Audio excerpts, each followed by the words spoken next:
left unsaid. Days that can't be counted by the time till rent. Tomorrow's just another like the one that comes next. The corner of the highway that leads to the job, at the desk by the boss with the elegant watch. The tick of the clock and the tick of the clock mark the moments till the ticking stops.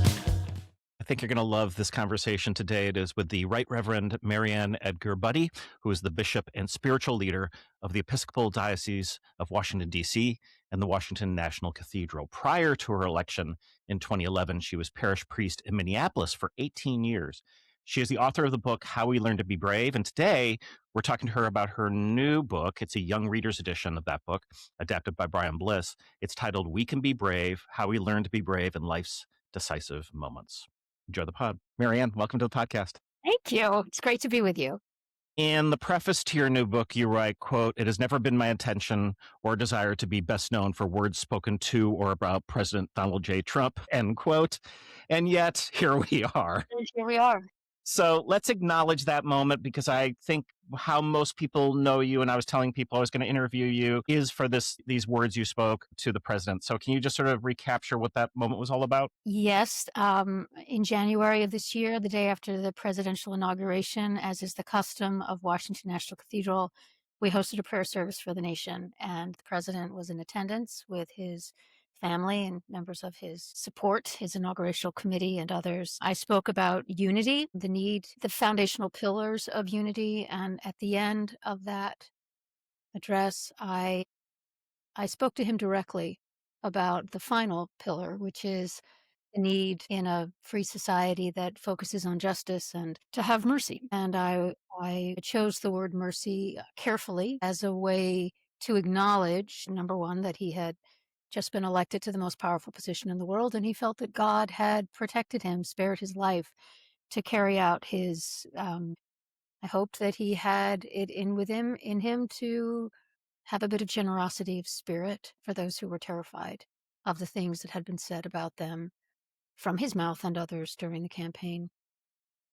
So that's the piece that it seems has touched a nerve or resonated most powerfully. It didn't seem to sink in. No, it I wasn't expecting an about face, as you can. No. I wasn't expecting any of that. But I also felt, to be honest, Kelly, I felt like I had an opportunity to bring the full humanity of people who had been so terribly dehumanized in the context of public speech. And that is a terrifying experience when your very being is being discussed by powerful people as if you are less than human or less than deserving of basic decency, and not to mention protection of your human and civil rights. And so I was speaking for a wider audience than simply the president. But I didn't want to make any mistake to him or to anyone else that I felt he was in a position not only to do some of the things that he had every right to do given the election, but to do so with a modicum of compassion and a softening of rhetoric, which, as you said, has not happened. It's interesting. You write, quote, "Our scriptures are quite clear that God is never impressed with prayers when actions are not informed by them," end quote. And this feels like, well, in many ways, it's the most common thing, right? I mean, Bob Dylan has been quoted about saying this, as well as our founding fathers, in terms of hiding behind sort of patriotism and people hiding behind scripture, but also not following those, because doing the right thing is often, if not always, the harder thing. And so we actually just had on the podcast Ranjay Galati, who's a Harvard professor who has a book called How to Be Bold, and it's the science of courage.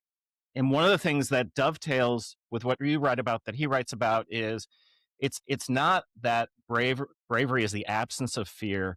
It's standing up in the face of fear. In the face of this, it. right. And this wasn't an easy moment for you. Like, you didn't want to necessarily take that on.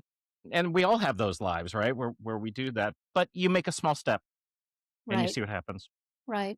And also, it was an opportunity to remind us all of some pretty basic principles that are necessary if we're going to live as diverse people in a free society, right? And upon which our democracy depends. Now, it happens that there are also spiritual values. So I felt I was in my lane. He was Yeah. in our church, right? So I But it is also a reminder, as you said, that if we're going to pray for these things, we also have to work for them. We have to show up in the places where our essence is present and accounted for.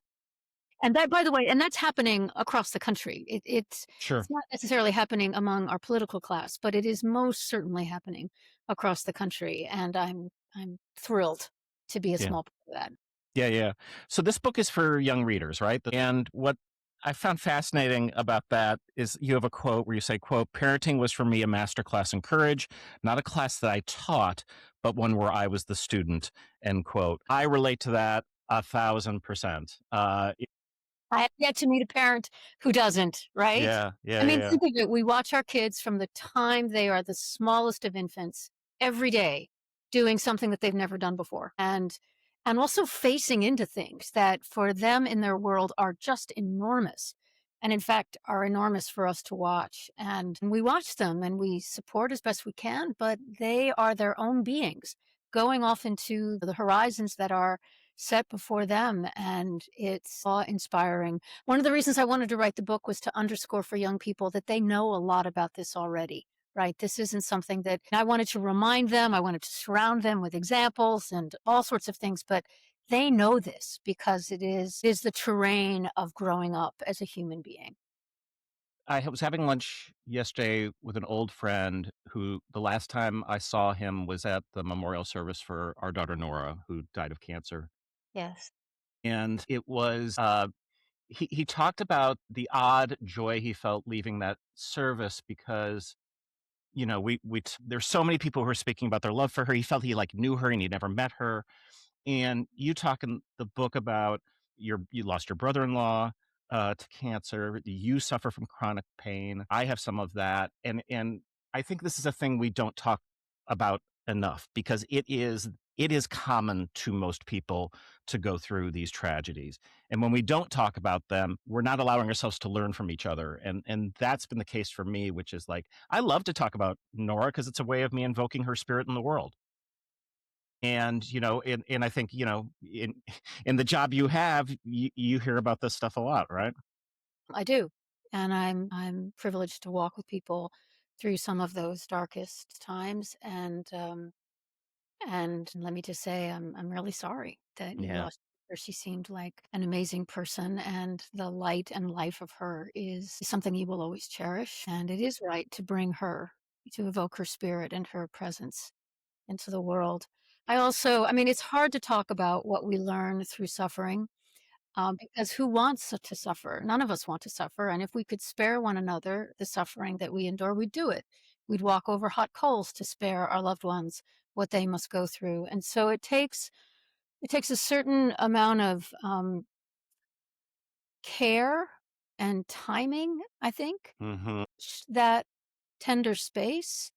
But once you're in the suffering club and you name it, there's like it's almost like a secret handshake. It's like, "Oh, you understand. You understand." And then you can also understand how people still get up in the morning and go about their lives even though they're carrying whatever it is they're carrying, right? That and the heroism of that, the cost of it and the sense of responsibility for it, the days you can't do it and so somebody carries it for you. I mean, all of those things, and to acknowledge that as the terrain of our humanity that we will never fully avoid. And while we would never choose it, it does have priceless lessons to teach us, and it makes us more of who we are.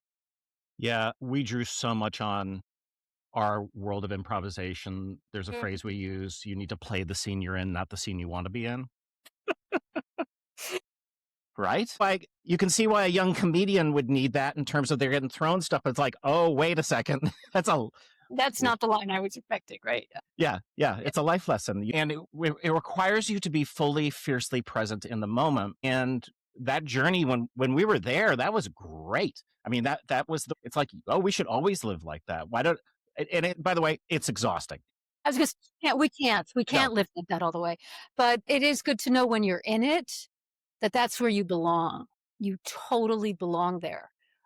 And it calls forth from us, in my experience, I should say, it calls forth from us qualities and attributes we didn't know we have, and also that are not available to us all the time, right? Because I don't know about you, but I can't live like that all the time. I don't have that all the time. And as a spiritual leader, I would say it's given to us for certain seasons. And then on some level, we recognize that, okay, this little human vessel is done for a while, and I'll come back to this later. So for just a point in our world, improv rehearsals never longer than 3 hours.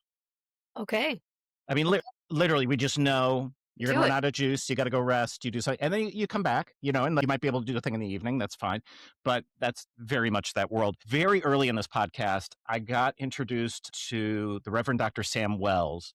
Oh, Do you know oh, Sam? I do. Of Love him. course, no, Sam Wells, Yes. wonderful man.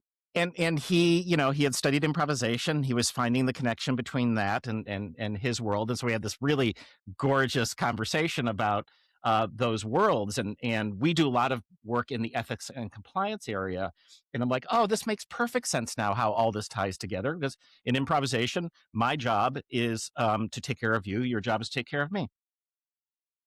A simple agreement we have before we do anything. And then there are other agreements and practices and rights. One right that we have before we go on stage, before any workshop or any show, is we pat each other on the back and say, I got your back. I love that. Yeah.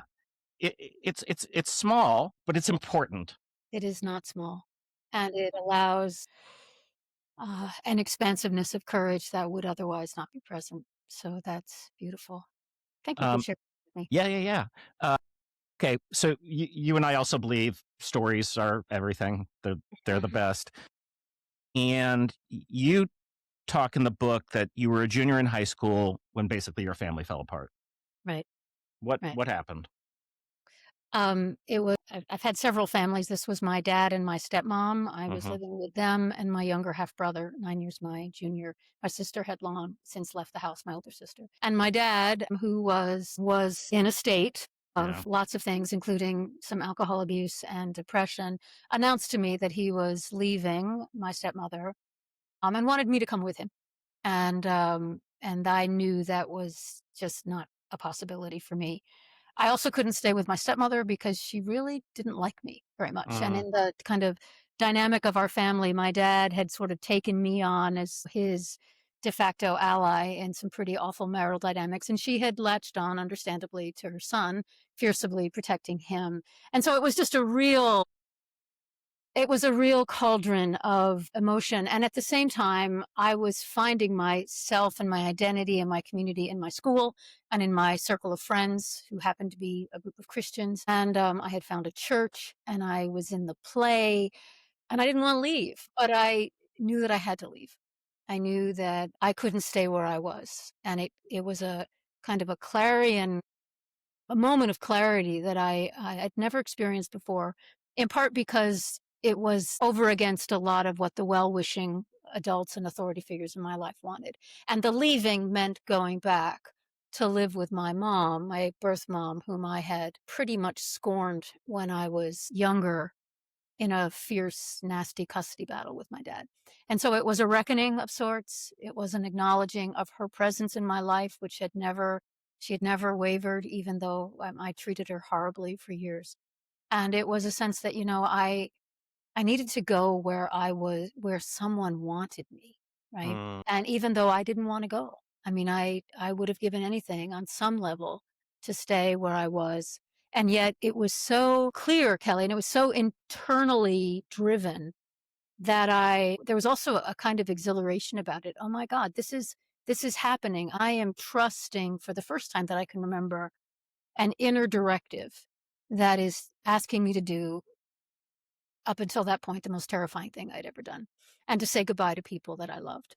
So it was, for me, it's the moment I come back to even now. I'm 66. I come back to it as sort of the defining moment of what it feels like inside when you are stepping across the threshold of courage, and how you say it doesn't really matter how you feel in that moment. It's not, it matters, but it's not the most important data point. The most important is that you respond with whatever you feel courage is asking you to do.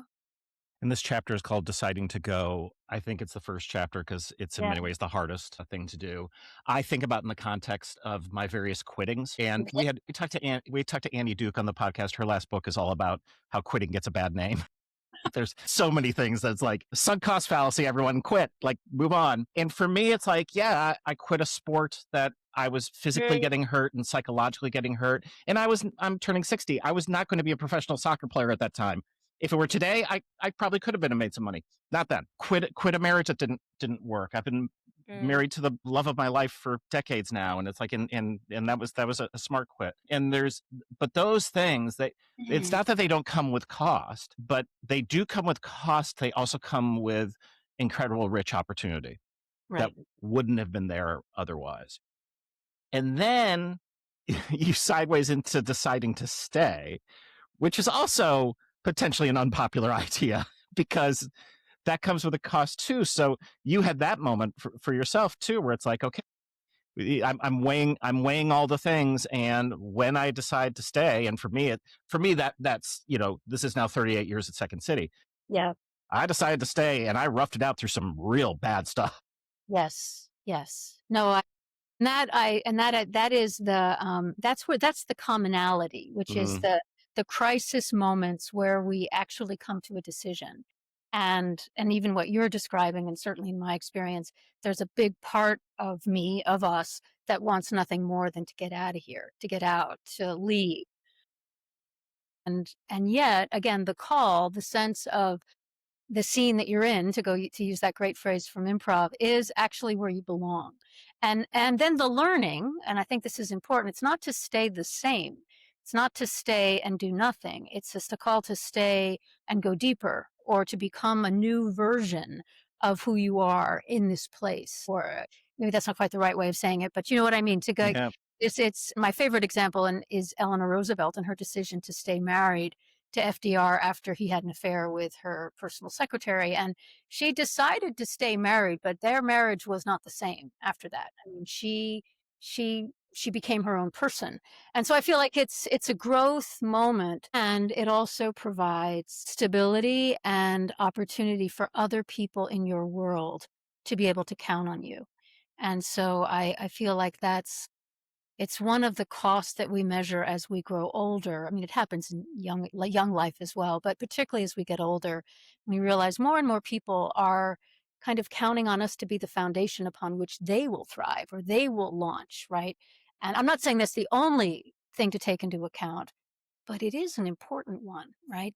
And so I actually really love the interchange between those Hmm. two poles. And a few people have criticized me, and I think it's a fair critique, that I'm not telling people that you should stay or go, right? That's for you to decide, right? But there are some things to really ponder, and there will be costs, and as you said, perhaps untold riches, should you decide one way or the other, right? And I'm a big fan of the in-betweens, but there's a point where you can't do that with these. Well, You right. can't. Like, you're either in the band or you're out of the band. I mean, Well, like, there's that. Yeah. I mean, and we try, and there are those seasons when we're kind of in between, but they're borrowed seasons, right? You yeah, can't yeah, totally. you can't stay there for long with any real integrity, or you diminish both yourself and whatever Yes. it is, whatever relationships or endeavors you're a part of. So, yeah. I had such an emotional roller coaster with this book, just so you know. It's a good thing because the next chapter, which is called Deciding to Start, I'm like, "Oh my god." So, I had basically decided I was never gonna write the follow-up to the Yes and book because when Nora was sick, I kept a carrying bridge. I wrote my book, and it was done, and it was that in my mind.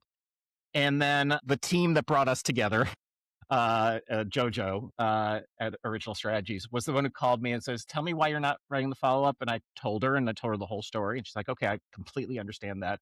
Also, you don't have to do it alone." And it never dawned on me that I could just start, but with an ensemble, with help, with that sort of thing. Yeah. And so I'm working on this now with my wife Anne, with our friend Dave, who's a behavioral scientist, and the first chapter is based on work that we've been doing that we did at the FBI with hostage crisis negotiators. where we were teaching them improvisational exercises to help them in these moments. And that title of the very first chapter of this new book that I'm working on is called Just Start. There's no context you can understand to have the right words. You can't. You can't read minds. You can't. So you just start and you make the discovery inch by inch by inch. And again, this is an improv thing, but it's also a life thing. And you talk about that. You say, quote in the book, the call to start is almost always initially private, which I think is true because it's that little thing speaking to you. But then it quickly becomes unprivate. Right. Right. Although in my experience, and again, not in hostage situations, which is like Yeah, the stakes are sorry, pretty high. I'm still thinking about that. But the idea that I'm deciding something, I'm deciding to start something, which actually may look like on the outside that I'm taking a couple steps back, right? Or that I'm not doing anything at all because I'm getting ready, or I need more tools in my toolkit, or I have to prepare in some way. Then you start taking steps toward this thing, but it's far enough out. These are the kinds of starting that I was describing. It's far enough out that the people around you can forget that that's where you're going, right? Yeah. Because you are just going about life, but you've got this goal that you're moving toward all the time. Or to use your example in sort of immediacy, there are things that you learn having taken 4 or 5 steps that you would never know if you never took the first. That's right. And it's never a sure bet either. I mean, none of these things are guarantees. I'll tell you one of my I don't think it's made it into the book, maybe it did, but our younger son, who's the theater major from Northwestern, as most theater majors are, parents of theater majors, I should say, often get the look from other adults when their child announces that they're they're going to be a theater major. And that happened on more than one occasion. Like I would just get this look like, you're sending your kids to Northwestern to be a theater major. And so one time, one of my dear friends asked our son, "Well, Patrick, what's your plan B?" And he said, "Well, I don't really think of it that way. I'll take this walk. I'll walk this path as long as I can, and if I need to change, that will be my next plan A." And Yeah. I love that because I love that too. it's like, yeah, I mean, this is the path I'm on, and if I don't walk this, I'll never know. And so, and like you said, you don't have to do it alone. There are a lot of things that happen along the way. But I think one of the things that is, for me, a marker is there's an end goal that for a brief moment you were given eyes to see, and you want to get there.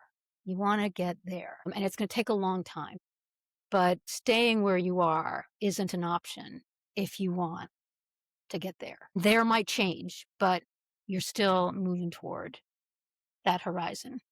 And let me just suggest that in the world of AI, a theater major is maybe very well suited to navigate the world they're in. This is coming from son number 6, who said to his dad, "I want to be a playwright." And my dad said, "Finally." He was thrilled. And he got me the informational interview that got me the job at Second City, Wow. where I met my wife, Anne, who is Stephen Colbert's roommate at Northwestern, where they were studying theater. There you go. And our 28-year-old son, Nick, is at the Atlanta Shakespeare Theater, where he is an associate there. I mean,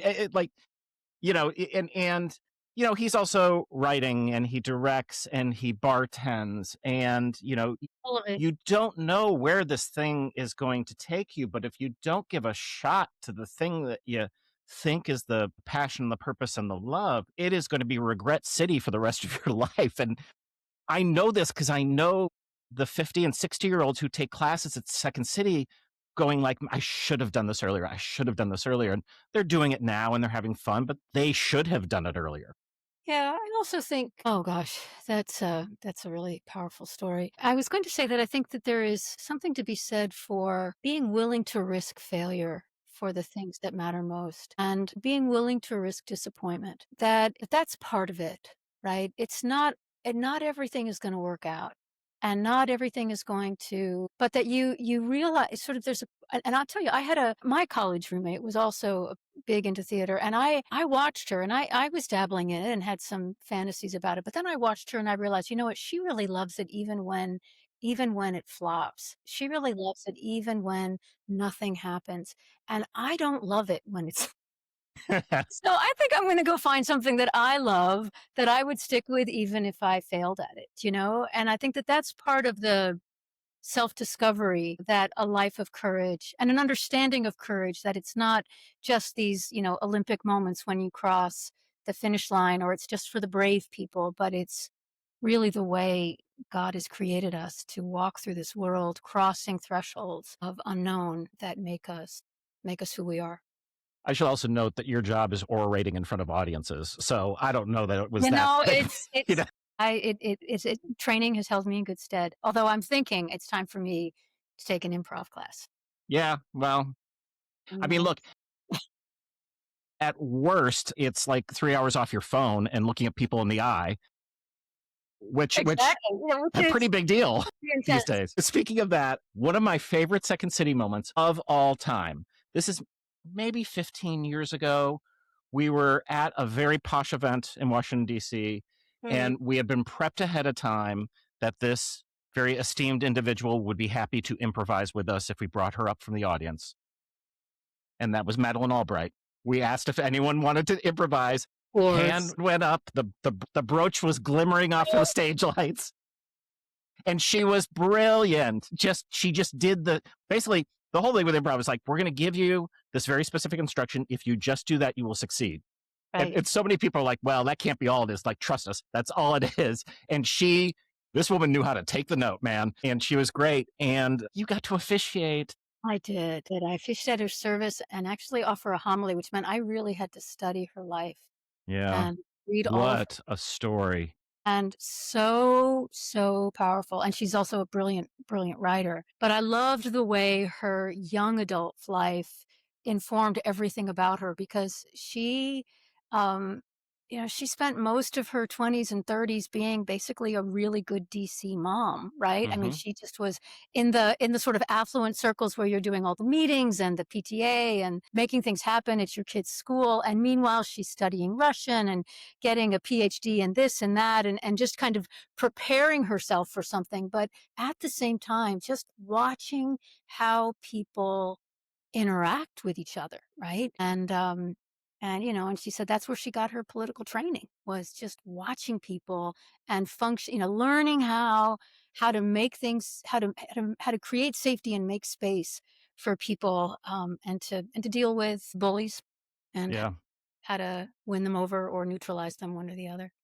Yeah, you quote actually say she writes in one of her memoirs, so just right there. Come on. But you write that says, quote, "The goal we see and the good we hope for comes not as a final reward, but as the hidden companion to our quest.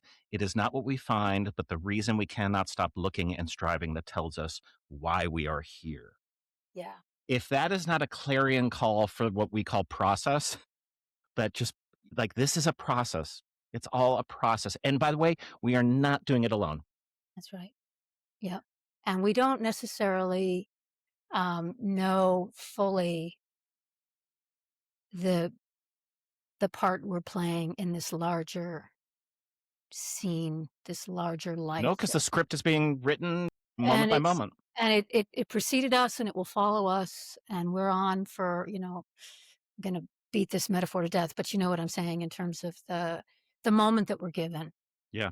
and the journey. And I think that's what it said, like, even if the outcome eludes you, the meaning is in the path we walk.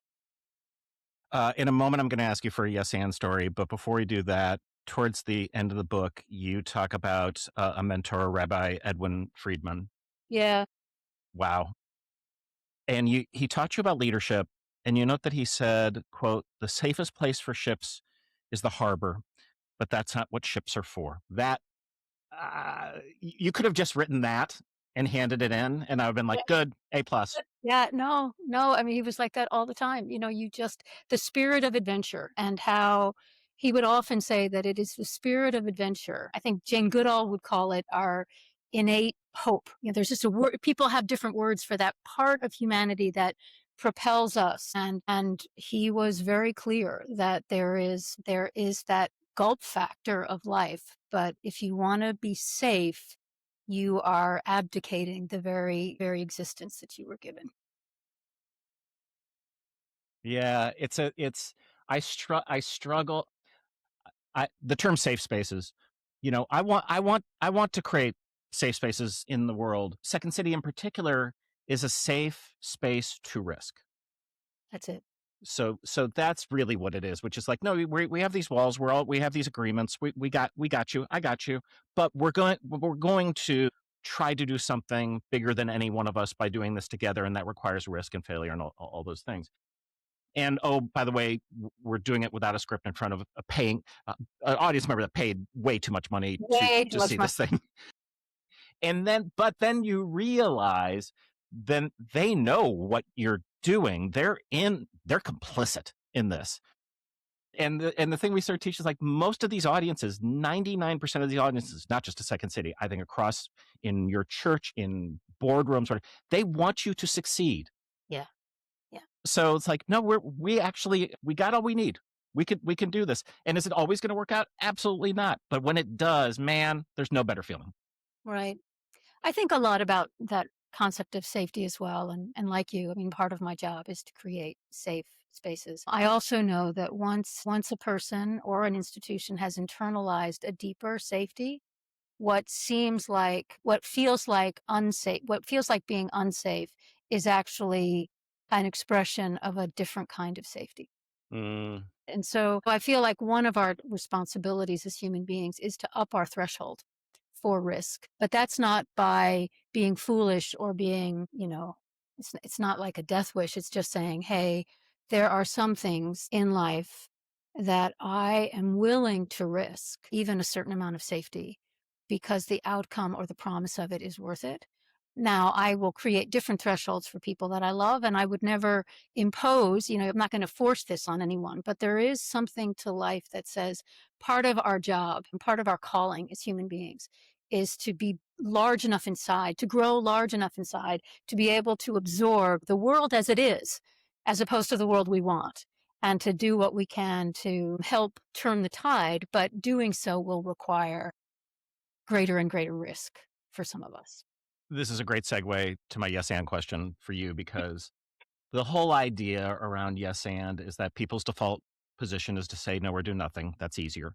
Right. And we just say, actually, there's a technique for this. If you explore and heighten with the person across from you, sort of agree with what they're saying, build upon it. We have a phrase: you bring a brick, not a cathedral, to these conversations. Just bring the brick by brick by brick by brick. We build this thing together. Together. And we all have those moments in our lives. And sometimes they're related to books we write, sometimes they're related to careers, sometimes to families. So I imagine you have thousands of yes and stories, which might be hard to sift through, but I'm just going to ask for one. The most impactful yes and memories I have, both recent and longstanding, are of times when I have been on the receiving end of very harsh criticism from people who are not adversaries in any real sense, but people with whom I work very closely and in common cause. And so their critique and their anger at me is particularly painful. And I have one especially poignant memory of a time when I had to absorb a lot of energy coming toward me that felt, I won't say unjustified, but it felt like it was coming from a bigger place than whatever it was that I had done. But the yes and was to absorb it, to listen to it, to own whatever I could, and continue the conversation when it would have been easier for me either to, because I was in a position where I could have deflected it, I could have ignored it, I could have actually shut it down. And though every one of those options is tempting, and it's even more tempting the more authority a person has. But to say, no, actually, let's let it in. Let me hear them out. Let them be. I often say to my staff, it's okay if you get angry with me, but just let's continue the conversation. So I don't know if that fits exactly what, Yeah, no, it but totally but does. I've had entire days when all I've done is answer the emails, right? Or the Right. phone calls and just say, I'm here, I'm listening. If you want to talk, and I've discovered that if that doing that, it doesn't neutralize the issue, but the memory of it in people's minds is qualitatively different than if I had left it untended to, right? And so it creates a different kind of narrative going forward. I think back, we're coming up to the end of 2025, and I'm just thinking about all these conversations and books I've read this year. Caroline Fleck talks about the need for validation. That if you simply start with this idea of validating the feelings of the person across from you, you don't have to agree with them, but their feelings are their feelings. And validation is never wrong. And Alison Wood Brooks out of Harvard, whose wonderful book called Talk, it talks about the science around apologizing. And she goes, we can find no science that says that you shouldn't apologize ever. And for me, where I see that, we have this wonderful exercise that we do at Second City that I brought into. We did with the FBI folks, but also with we work with the crime lab at the University of Chicago. So it's a similar program, top tier or top level police, and it's built off of yes and. So we were doing work at the University of Chicago with behavioral scientists, and they said, well, what happens when you can't yes and somebody? And we took months in terms of both an improv and then looking at the literature. And what we came up with, and there's studies on this now, is called Thank You Because. And what we do is we say, if you have a disagreement, thank the person for what they just said. So immediately you're setting off the gratitude part of the brain. And the because is very simple. You find something you value in the thing they just said. That's it. And when we have people do this, and we've done it both where they do it together and we've had it where just one party does it, inevitably they find points of agreement. They are not mad with each other at the end of that. And it presents an opportunity. Now, here's a thing I've discovered in every session we've taught this in, that there is always one cop who will not do it. Right. And I just want to go, dude, I just had you argue, because this is the arguments we have. You were arguing about Coke versus Pepsi, and you can't see the need to be right.